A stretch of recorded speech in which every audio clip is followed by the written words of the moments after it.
ओम सिद्धनाथाय नमः. गुरु महाराज का आदेश. मी ज्योतिष मार्गदर्शक राहुल गुरुजी खांडवीकर. आजचा विषय मनासारखा विवाह व्हावा हे भरपूर जणांची इच्छा असते. आजचे तरुण तरुणी प्रत्येकाला वाटतं की माझ्या मनासारखा विवाह व्हावा, मुलींना वाटतं माझ्या मनासारखा पती मिळावा, मुलांना वाटतं माझ्या मनासारखी पत्नी मिळावी. प्रत्येकाचं स्वप्न किंवा प्रत्येकाची इच्छा अशी असते की आपला विवाह मनासारखा आणि वेळेत झाला पाहिजे. याला महत्व आहे. आजकाल सगळ्यात मोठे विवाहाच्या संबंधित जर प्रॉब्लेम बघितले तर मनासारखे विवाह होत नाहीत. मनासारखे विवाह होत नाहीत. एक विशिष्ट प्रकारचं वय निघून जातं आणि वय निघून गेल्याच्या नंतर आपल्याला येईल ते समोर तसं आपल्याला स्वीकारून आपल्याला विवाह करावा लागतो. आज खास त्याच लोकांसाठी की ज्यांचे विवाह खूप अडचणीत अडकलेले आहेत, त्या लोकांना सुंदर उपाय मी आज घेऊन आलेलो आहे.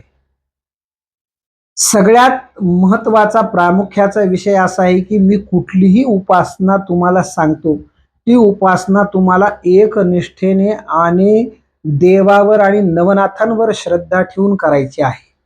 श्रद्धा ठेवून केलेली उपासना ही फलदायी ठरते शास्त्रानुसार आणि आपल्या मनइच्छित कामना लवकरात लवकर परिपूर्ण करते.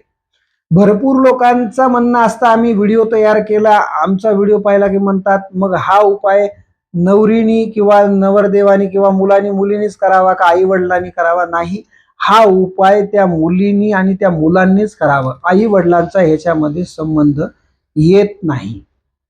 मग हा जो उपाय मी आज तुम्हाला सांगणार आहे, तर हा उपाय तुमच्या कुंडलीतल्या सप्तम स्थानाच्या संबंधीतून सांगणार आहे. 7वं स्थान हे आपल्याला विवाहाचं परिपूर्ण आणि पोषक स्थान आहे. तिथून सगळे 7वे स्थानाचे फळ म्हणजे विवाहाचे फळ प्राप्त होतात मुलाला आणि मुलींना. हे लक्षात ठेवा. हे उपाय जे घटस्फोट झालेले लोक आहेत ते लोक सुद्धा उपाय करू शकतात, त्यांची जर इच्छा विवाह करायची असेल तर. मग हा उपाय करत असताना काय प्रामुख्याने नियम पाळायचे आहेत, काय नियम पाळायचे नाहीत हे मात्र लक्षात आलं पाहिजे. सगळ्यात महत्वाचा हा उपाय तुम्हाला शुक्रवारीच करायचा आहे. शुक्राच्या संबंधित शुक्रवारच येतो, विवाहाच्या संबंधित शुक्रवारच येतो आणि शुक्रवारीच हा उपाय करायचा आहे. शुक्रवारी हा उपाय तुम्ही सकाळी पण करू शकता आणि संध्याकाळी पण करू शकता. हे आपल्याला किती शुक्रवार करायचं आहे, तर हे आपल्याला 11 शुक्रवारच करायचा आहे. शुक्रवार ते शुक्रवारच आपल्याला हा उपाय करायचा आहे. आपल्याला एक पळसाचं पान घ्यायचं आहे. त्या पळसाच्या पानावर श्री नावानं आपल्याला गंधानं किंवा अष्टगंधाने लिहायचं आहे. त्याच्यावर हळदी कुंकू व्हायचं आहे आणि गणपती स्तोत्र हे त्याचे 21 पाठ आपल्याला करायचे आहेत.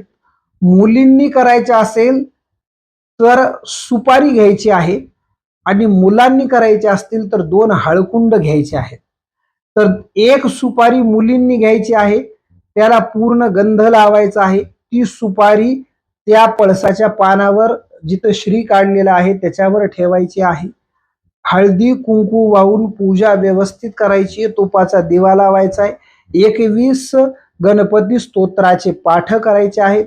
पाठ झाल्याच्या नंतर मुलींनी थोडे एक सबंध मूग घ्यायचे आहेत. ते मूग आपल्याला थोडे चिमूटभर त्या सुपारीला व्हायचे आहेत. त्याच्यानंतर गूळ आणि खोबऱ्याचा नैवेद्य दाखवून आपल्याला गणपतीची आरती करायची आहे.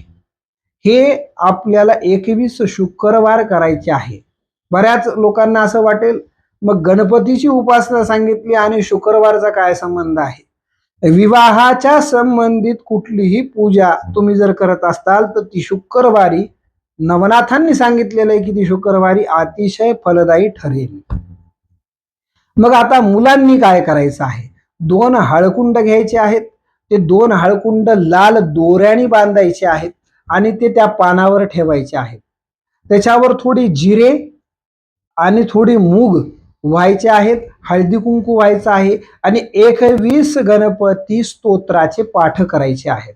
पाठ झाल्याच्या नंतर सेम तसंच करायचं आहे. गुळ खोबऱ्याचा नैवेद्य दाखवायचा आहे, कापूर आरती करायची आहे. त्यानंतर आपलं व्रत पूर्ण होईल. ह्या व्रतामध्ये नियम असं पाळा, आपल्याला बाहेरचं अन्न ग्रहण करायचं नाही. आपल्याला 11 शुक्रवार जमत नसेल तर आपण ही उपासना एखाद्या शुक्रवारी चालू केली तर कंटिन्यू आपण 11 दिवस ही उपासना करू शकता. पण आपण 11 दिवस कंटिन्यू पूजा करायची असेल तर पूजा आपल्याला बदलायची गरज नाही, तशीच पूजा राहू द्यायची आहे. पण आपल्याला 11 शुक्रवार करायचे असेल तर प्रत्येक 11 शुक्रवारी आपल्याला ही पूजा नवीन घ्यायची आहे. परत एकदा रिपीट सांगतो की ही पूजा जर 11 दिवस लगातार करायची असेल तर आपल्याला पूजा एकदा मांडल्यावर परत उचलायची नाही, तशीच पूजा ती ठेवायची आणि 11 दिवस कंटिन्यू पूजा करायची. ज्यांना कुणाला 11 शुक्रवार करायचे पण 11 शुक्रवारी प्रत्येक वेळेला आपल्याला ती पूजा झाल्यावर विसर्जन करायची आहे आणि नवीन पूजा मांडायची आहे. असे दोन्हीही पण माध्यम तुमच्या समोर ठेवलेले आहेत.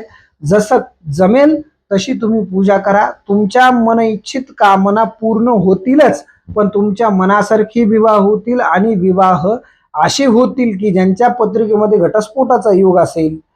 जर पत्रिकेमध्ये अत्यंत काही दुर्बल अवस्था असेल तरीही त्या फलातून ती नाहीशी होईल आणि फलप्राप्ती चांगली होईल.